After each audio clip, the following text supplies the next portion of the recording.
The email from my mother arrived on a Wednesday morning at 6:47 a.m. Subject: Reality check. Marcus, your father and I have been patient for 8 years. 8 years of watching you waste your Stanford education on this startup fantasy. Your sister Amanda has a real job. Benefits. Stability. A 401k. She just bought a house. What do you have? An apartment you share with 2 roommates and a business that hasn't made a profit. It's time to grow up. Dad knows someone at Cisco. They're hiring. $140,000 starting. Please, for once in your life, make a smart decision. Mom. I read it twice. Deleted it. Went back to work. I'd stopped defending myself 3 years ago. Stopped trying to explain what datastream AI was building. Stopped attending family dinners where every conversation ended with concerned looks and helpful suggestions about real careers. My phone buzzed. My older sister. Did you see Mom's email? Yeah, I said. She means well, Marcus. She's just worried. I know. Are you doing okay? Financially. I looked around my office. 19th floor. Downtown San Francisco. Floor-to-ceiling windows overlooking the Bay Bridge. Our company logo etched in glass by the elevator. 127 employees. Revenue last quarter. $67 million. I'm doing fine, I said. Because if you need money. I don't need money, Amanda. Hey. Just checking. Love you. Love you too. I hung up and stared at my laptop. The Salesforce tower gleamed in the morning sun. My reflection looked tired. I was 34 years old. I'd spent 8 years building something that was about to change enterprise data analytics forever.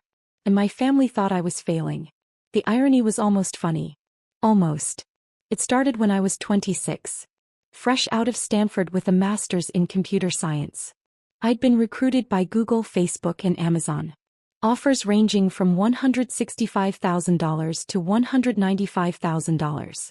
Stock options. Free food. Ping pong tables. Everything a newly minted tech grad could want. I turned them all down. My roommate from Stanford, Dev Sharma, had an idea. A way to use machine learning to predict data bottlenecks before they crashed systems. It sounded technical. Boring. Unmarketable. It was also brilliant. We started Datastream AI in Dev's garage in Palo Alto. Salary, $0.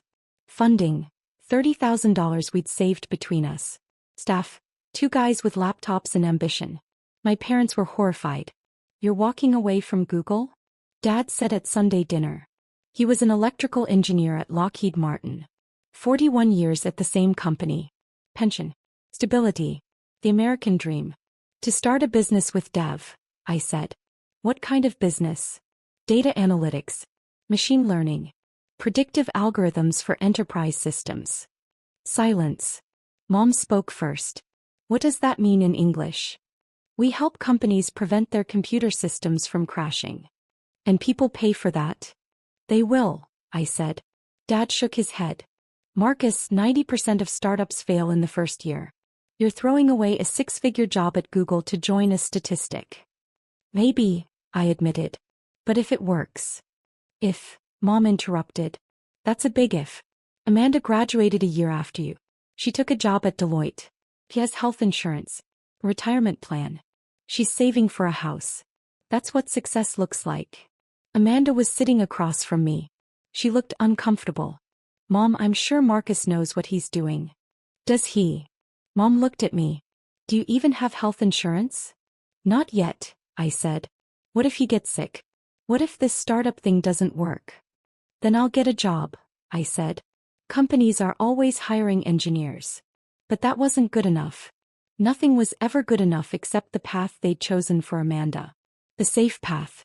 The stable path. I left dinner early that night. Started leaving all dinners early. Year 1 was brutal. Dev and I lived on ramen and hope. We built our first prototype in 4 months. A system that could analyze data flow patterns and predict system failures up to 6 hours in advance. We tested it on small companies. It worked. Not perfectly, but it worked. We got our first client in month 7. A mid-sized e-commerce company tired of their website crashing during sales. We charged them $5,000 a month. They agreed. 3 months later they renewed. Doubled their contract to $10,000. Asked if we could handle their payment processing systems too. We hired our first employee, then our second. At Thanksgiving, Dad asked, "So, are you making money yet?" "We're covering expenses," I said. Which was true. Revenue, $45,000. Expenses, $44,000. Profit, $1,000. "That's not making money," he said. "That's breaking even." "It's progress," I said. Amanda got promoted, Mom said. Senior consultant. $95,000 salary. She's closing on a condo next month. "That's great," I said. And I meant it. Amanda worked hard. She deserved her success. "When will you buy a house?" Mom asked. "When I'm ready," I said. "You're 27. Your sister bought at 26. I stopped going to Thanksgiving after that. Year 2 brought series of funding. $3 million from a venture capital firm in Silicon Valley. They believed in our technology. Believed in our vision. Saw what my parents couldn't. We were solving a real problem for real companies. We hired 15 more employees. Moved into actual office space. Launched DataStream AI 2.0 with advanced predictive analytics that could forecast system failures up to 48 hours in advance. Our client list grew. 20 companies. Then 40. Then 60. Revenue hit $2.4 million that year. At Christmas, I tried to explain to my parents what we'd accomplished. "We raised $3 million in venture funding," I said. "But that's not your money," Dad said.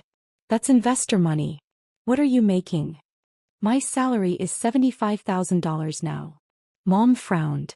"Amanda makes $105,000. Plus bonus." "Good for Amanda," I said. "She's younger than you and making more money," Dad said. "Do you see the problem?" I saw the problem.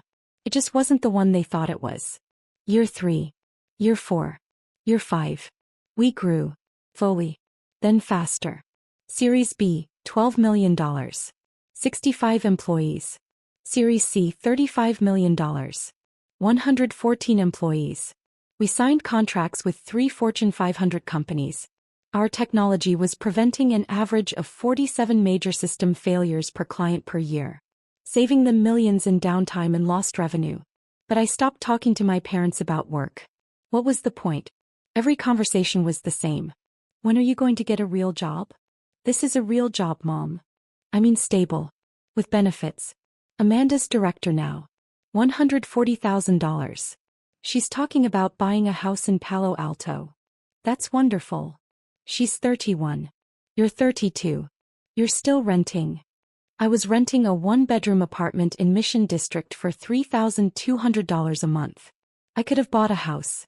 I could have bought 3 houses. But I was pouring everything back into the company. Every dollar.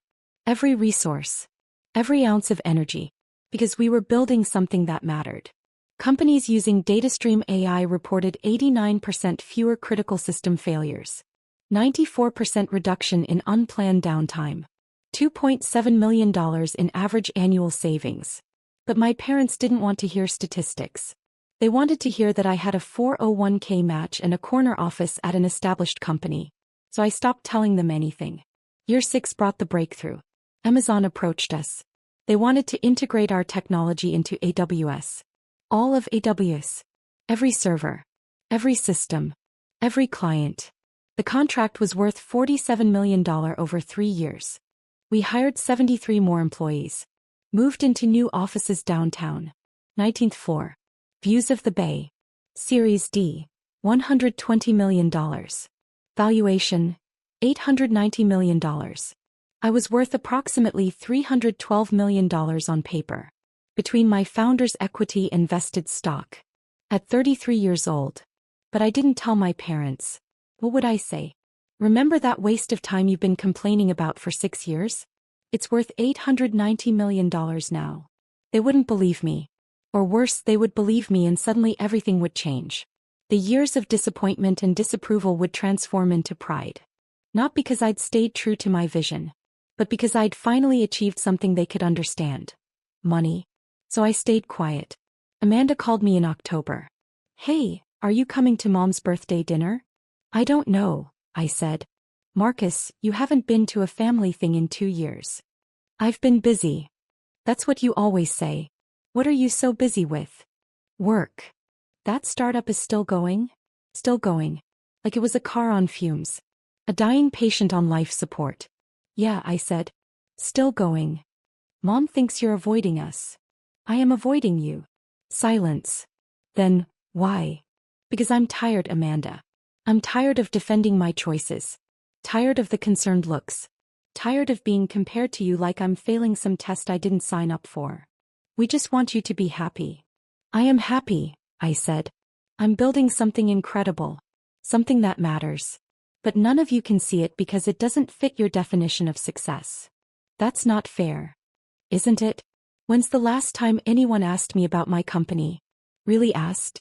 Not, when are you going to get a stable job? But, tell me what you're working on. When? She didn't answer. That's what I thought, I said. I didn't go to the birthday dinner. Year 7 and 8 blurred together. We expanded internationally. Offices in London, Berlin, Singapore. Our client list included 47 Fortune 500 companies. Revenue hit $180 million annually. We were approached by acquisition suitors. Microsoft offered $1.2 billion. We turned them down. This wasn't about an exit. This was about building something that lasted. I bought a house in Pacific Heights. 4 bedrooms. View of the Golden Gate Bridge. Paid cash. $4.7 million. I didn't tell my parents. What I did tell them in the rare phone calls that happened every few months. I'm fine. Work is good. Yes, still at the startup. Amanda got married. I went to the wedding. Stayed for 2 hours. Left before dinner. At the reception, an aunt cornered me. Your mother is so worried about you. I'm okay, I said. But you're not married. You don't own a home. You're still working at that computer thing. I did own a home. A $4.7 million home. I just didn't mention it. The computer thing is going well, I said. Well enough to settle down? Your sister has stability. A husband. The future. What do you have? I had 189 employees who depended on me. I had technology that was revolutionizing enterprise data management. I had a company worth nearly $900 million. But I said, I have a job I believe in. She looked at me with pity. I left early. The invitation arrived in January. Bay Area Business Excellence Awards. Annual gala honoring outstanding companies and entrepreneurs in the region. Black tie. 400 guests. Dinner and ceremony. My assistant forwarded it. You're nominated for Entrepreneur of the Year. The ceremony is February 14th. Who else is nominated? I asked. 4 others. CEO of a biotech startup. Founder of a clean energy company. 2 others in fintech. Do we know who's winning? It's confidential until the event. But. She smiled. I have a good feeling. So did I. We'd had an exceptional year. The AWS contract. The international expansion. The revenue numbers that made VCs drool. But winning wasn't the point. I'd stopped caring about external validation years ago. My work spoke for itself. So, it would be nice to be recognized. Confirm attendance, I said. +1. I'll bring Dev. She nodded and left. I stared at the invitation. The venue was the Fairmont Hotel. Grand ballroom. Catered by. I looked at the fine print. Elite Events Catering. My mother's company. My mother had started her catering business 12 years ago. Small events at first. Birthday parties. Anniversary dinners. Gradually building to corporate events. Weddings. Conferences. He was good at it. Professional. Reliable. Her company employed 15 people. Revenue around $800,000 annually. Decent for a small catering operation. She'd never catered an event I attended. Our worlds didn't overlap. I went to tech conferences and investor meetings. She worked society weddings and corporate dinners. But the Business Excellence Awards was big enough to need professional catering. And apparently they'd hired Elite Events. I thought about calling her. Warning her. But what would I say? Hi Mom, I'm nominated for Entrepreneur of the Year at an event you're catering. Remember that startup you've been calling a waste of time for 8 years? Turns out it's worth $890 million. Surprise. Well, better to let the night speak for itself. February 14th arrived cold and clear. I put on my tuxedo. Tom Ford. Perfectly tailored. The kind of tux that whispered money without shouting it. Dev picked me up in an Uber. He was wearing a tux too. We looked like we belonged in a Bond film. Nervous? He asked. Should I be? Your mom's working the event. I know. Are you going to tell her beforehand? No. He nodded. Bold choice. It's not bold. It's just, I'm done explaining myself. If I win, she'll see. If I don't win, nothing changes. And if you win? Then maybe she'll finally understand. We arrived at the Fairmont at 6:30 p.m. The grand ballroom was spectacular. Crystal chandeliers. Round tables with white linens. Each table seated 10. Name cards at every place setting. I found my table. Table 7. Front section. Good sign. Dev and I sat. The other seats filled quickly. A biotech CEO. A venture capitalist. A journalist from TechCrunch. A professor from Berkeley. An investor I'd met at a conference 3 years ago. They all knew who I was. Marcus Chin. DataStream AI, right? Read about your AWS contract. Incredible work. You're going to win tonight. I'd bet money on it. I smiled. Shook hands. Made small talk. At 6:50 I saw her. My mother. Wearing the black and white uniform of Elite Events Catering.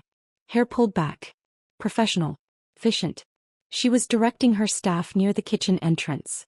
Pointing to tables. Checking clipboards. She hadn't seen me yet. I watched her move through the room. She approached table 12. Started setting down appetizer plates. Smoked salmon. Arugula. Lemon wedges. Table 12 was 3 tables away from mine. Close enough that I could see her clearly. Far enough that she hadn't noticed me. The lights dimmed slightly. The MC took the stage. Good evening, everyone. Welcome to the Bay Area Business Excellence Awards. We have an exciting evening ahead. Dinner will be served shortly, followed by our awards ceremony. We're honoring some of the region's most innovative companies and leaders tonight. Applause rippled through the room. The first course was served. I ate mechanically. Salmon. Salad. Bread. My mother moved from table to table. Professional. Invisible. That was the art of good catering. Being present without being noticed. At 7:45, dinner plates were cleared. Dessert arrived. Chocolate mousse. Raspberry garnish. At 8 o'clock the awards began. Our first award tonight is for innovation in biotechnology. A woman from table 3 won. She gave a speech. Thanked her team. Sat down. Our next award is for sustainable business practices. The clean energy CEO won. Another speech. More applause. My mother was near table 12. Refilling water glasses. And now, the MC said, we come to our most prestigious honor. The Bay Area Entrepreneur of the Year Award. This award recognizes an individual who has demonstrated exceptional vision, leadership, and impact in building a business that not only achieves financial success but also drives innovation and creates meaningful change. My heart was pounding. This year's nominees represent the best of Bay Area entrepreneurship. From biotech to fintech to artificial intelligence, these leaders are shaping the future of their industries. He listed the 5 nominees. My name was fourth. Marcus Chin, founder and CEO of DataStream AI, a revolutionary data analytics company that has transformed how enterprises manage and predict system performance. Polite applause. My table clapped enthusiastically. I looked at table 12. My mother was pouring water for a woman in a red dress. She hadn't heard my name. Or if she had, she didn't connect it to her son. And the winner is... The MC opened an envelope. Paused dramatically. Marcus Chin, DataStream AI. The room erupted in applause. I stood. Smoothed my jacket. Started walking toward the stage. As I passed table 12 I saw her. My mother. Holding a water pitcher. Staring at the stage where the MC was reading my name again. Then she looked down. Saw me walking past her table. Our eyes met. Her face went completely white. Her mouth opened. The water pitcher tilted in her hand. Then she looked back at the stage where my photo had appeared on the massive screen behind the podium. Marcus Chin, CEO and founder, DataStream AI. Company valuation, $890 million. The pitcher slipped from her hand. It fell in slow motion. Hit the floor. Shattered. Water and glass exploded across the carpet. The woman in the red dress jumped up, her dress soaked. Other guests turned to look. My mother stood frozen, staring at the broken glass at her feet. I kept walking. Up the stairs. Onto the stage. The MC shook my hand. Gave me the award. A crystal sculpture. Heavy. Elegant. Congratulations, Marcus. Would you like to say a few words? I took the microphone. Looked out at 400 faces.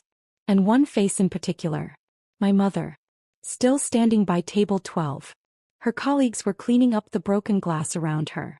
She wasn't moving. I began speaking. Thank you. 8 years ago, I started DataStream AI with my co-founder Dev Sharma in a garage in Palo Alto. We had $30,000 in savings, no salary, no health insurance, and an idea that most people thought was crazy. Light laughter from the audience. We were told to get real jobs. Stable jobs. Jobs with benefits and 401 Burmese chots and predictable futures. And for a long time I wondered if they were right. If we were wasting our time. If stability was the smarter choice. I paused. But we believed in what we were building. We believed that data doesn't have to be reactive. That companies shouldn't wait for systems to crash before fixing them. That prediction is better than response. I looked at my mother. She was crying. Today, DataStream AI serves 47 Fortune 500 companies. We've prevented over 8,000 critical system failures. We've saved our clients an estimated $340 million in downtime costs. We employ 189 people across 4 countries. And we're just getting started. Applause. This award isn't just mine. It belongs to every person who believed in this vision when it was just 2 guys in a garage. To every employee who took a chance on a startup when they could have chosen safety. To every client who trusted us with their systems.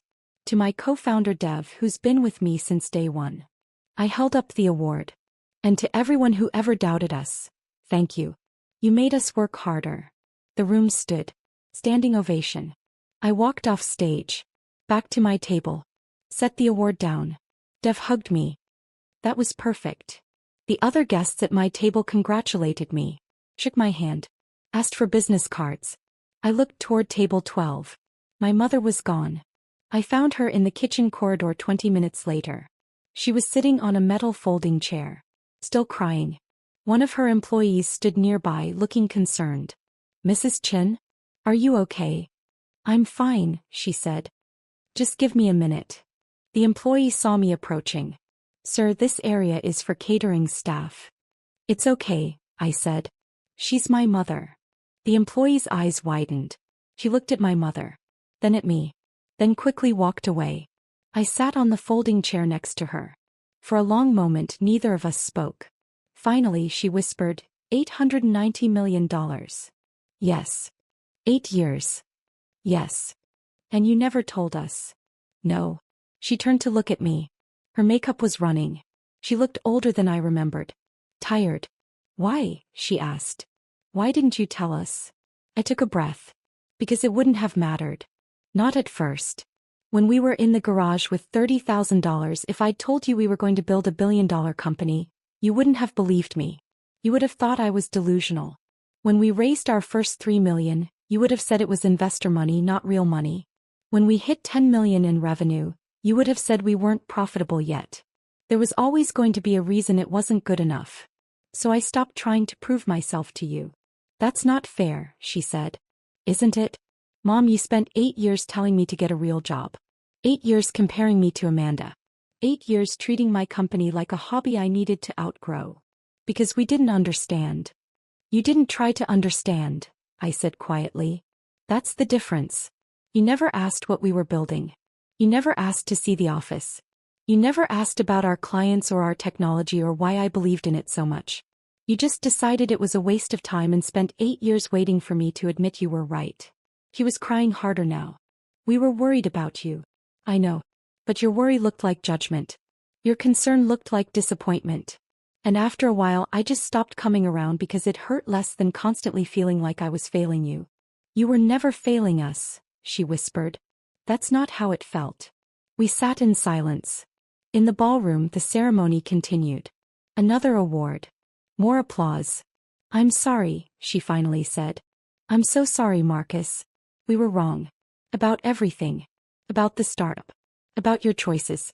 About. She gestured toward the ballroom. All of this. You built something incredible and we couldn't see it. You couldn't see it because you weren't looking, I said. You'd already decided what success looked like and I didn't fit that picture. What can I do? She asked. How do I fix this? I thought about that. About the 8 years of disappointment. The missed dinners. The phone calls I'd stopped answering. The distance that had grown between us. You can start by actually asking about my life, I said. Not comparing it to Amanda's. Not worrying about stability. Just asking, what am I working on? What are my goals? What makes me excited about the future? You can start by being curious about who I actually am instead of disappointed about who I'm not. She nodded. I can do that. And you can stop thinking there's only one path to success. Amanda's path is valid. Mine is too. They're different. That doesn't make either one wrong. You're right. She wiped her eyes. Will you come to dinner? Next Sunday? Can we start over? I hesitated. 8 years of hurt didn't dissolve in one conversation. But she was my mother. And she was trying. Hey, I said. Sunday. He hugged me. Tight. The kind of hug I hadn't gotten in years. When she pulled back, she said, I'm proud of you. I should have said that 8 years ago. I'm saying it now. I'm so incredibly proud of you. Thank you, I said. Can I? She hesitated. Can I see your office sometime? Your company? I want to understand what you built. I'd like that, I said. Sunday dinner was awkward. I arrived at 5 p.m. Mom, Dad, and Amanda were already there. Amanda hugged me at the door. Congratulations on the award. I saw the video online. Your speech was amazing. Thanks. Dad shook my hand. Formal. Uncomfortable. We need to talk. We sat in the living room. The same living room where 8 years ago they told me I was making a mistake. Dad spoke first. Your mother told me what happened at the gala. About DataStream AI. About the valuation. He paused. I looked up your company. Read some articles. You've been featured in Forbes, TechCrunch, The Wall Street Journal. A few times, I said. Why didn't you tell us? Same question Mom had asked. Different tone. Not hurt. Confused. Because you weren't listening, I said simply. And by the time you might have listened, I didn't feel like sharing anymore. That's fair, he said quietly. We weren't listening. We had an idea of what your life should look like, and when it didn't match that idea, we assumed you were struggling. We were wrong. Yes, I said. You were. Amanda spoke up. For what it's worth, I never thought you were failing. I just didn't know how to stand up to them when they were so worried about you. I looked at my sister. She'd always been caught in the middle. The golden child who never asked for the comparison. I know, I said. I don't blame you. Mom brought out dinner. Pot roast. Mashed potatoes. The meal she'd made every Sunday for 20 years. We ate mostly in silence. Then Dad said, tell us about DataStream. Really tell us. What does your company do? So I did. I told them about predictive analytics.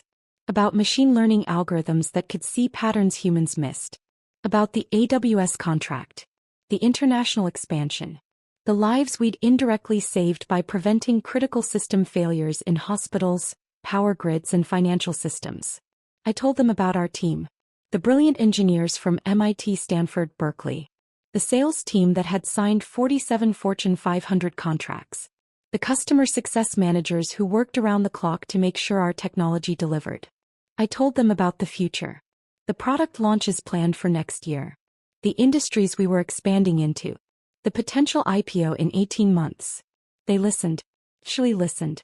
When I finished, Dad said, that's incredible, son. I wish we'd known. I wish you'd asked, I said. We're asking now, Mom said. Better late than never? I smiled. A small smile. But real. Yeah, I said. Better late than never. 3 months later, I invited them to the office. All three of them. Mom, Dad, Amanda. They arrived at 10 a.m. on a Tuesday. I met them in the lobby. 19th floor, I said as we entered the elevator. The doors opened to the DataStream AI reception area. Glass walls. Modern furniture. Our logo etched in brushed steel. "Welcome to DataStream," the receptionist said. "Mr. Chin, your guests are here." "Thanks, Maria." I gave them the tour. The open workspace where 127 engineers wrote code. The conference rooms named after computer science pioneers. Turing. Lovelace. Popper. The kitchen with free food and coffee. The game room. The meditation space. We stopped at my office. Corner office. View of the bay. "This is where you work?" Mom asked. "Most days," I said. "When I'm not in meetings." She walked to the window. Looked out at San Francisco. "It's beautiful." "It is." I showed them the war room where we monitored client systems in real time. Screens everywhere. Engineers watching data streams from 200 companies across 6 continents. Every one of those screens represents a company trusting us with their critical systems, I explained. If we fail, they fail. That's the responsibility we carry. Dad stared at the screens. "This is remarkable, Marcus." "Thank you." We ended the tour in the conference room where I'd held hundreds of meetings with clients, investors, and partners. "Any questions?" I asked. Amanda raised her hand. "Are you happy?" Of all the questions I'd expected, that wasn't one of them. "Yeah," I said. "I am. This work matters to me. These people matter to me. Every day we're solving problems that make the world work a little better. That's worth more than any salary or title." "That's all we ever wanted for you," Mom said. "To be happy. We just got confused about what that looked like." "I know," I said. Dad stood. Walked over to me. Extended his hand. I shook it.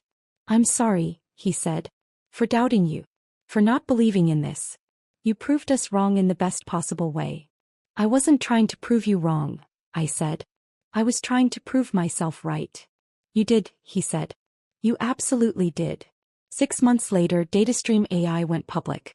IPO day. Nasdaq. Opening price. $48 per share. Closing price. $71. Market cap. $4.2 billion. My family flew to New York for the ceremony. I gave them VIP badges. They stood with me on the trading floor.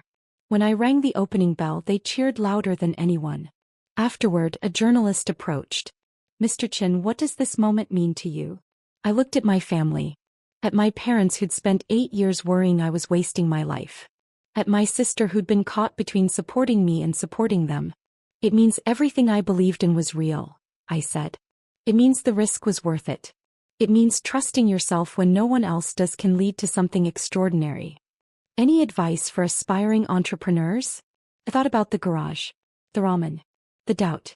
The years of building something while everyone told me to stop. "Build what matters to you," I said. Not what looks safe to other people. Not what fits someone else's definition of success. Build what you believe in. And if people doubt you, let them. Their doubt doesn't define your reality. The interview ended. We went to dinner at a restaurant in Manhattan. Expensive. Celebratory. Dad raised his glass. To Marcus. Who knew what he was doing all along even when we couldn't see it. To Marcus, everyone echoed. We clinked glasses. Mom reached over and squeezed my hand. "I'm so proud of you." "I know, Mom." "No," she said. "I mean, I'm proud of who you are. Not just what you built. You stayed true to yourself even when it was hard.